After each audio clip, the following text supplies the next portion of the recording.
It was programmed into me when I was like 5 years old.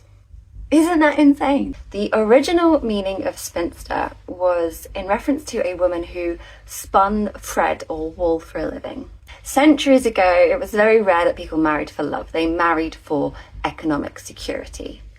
But spinsters, women who spun and had that income, they just didn't need a husband unless they wanted one. Women who have a financial income and are seemingly happy without men in this patriarchal world that we live in were seen as a threat to the normal way of doing things. And so spinster over time devolved into a slur and a threat towards women to make them scared of not finding a husband before the age of 25.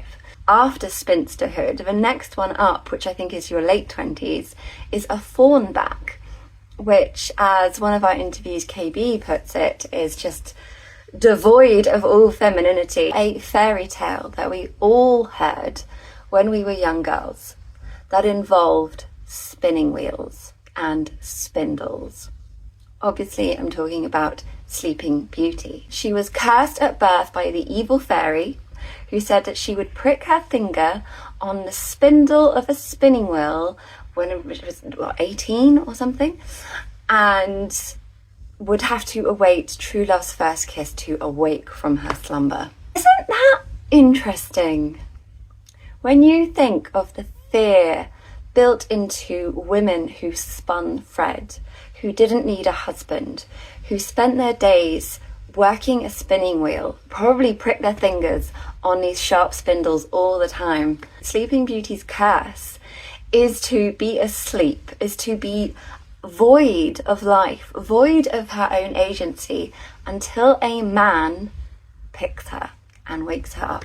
So what are we carrying around just deep in our psyches around the etymology of spinning and spinster and spinning yarns? It is so important. It is more important than ever that the word spinster regains its true meaning as a symbol of female empowerment and female independence. Next week, we are looking at why society is so obsessed with relationship status, ourselves included, right? We're very concerned with the male loneliness epidemic. We're very concerned with birth rates.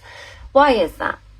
That's what we're looking at next week, so stay tuned, keep subscribing, keep sharing, and anything you can do to help spread this project is much appreciated. Looking forward to your thoughts.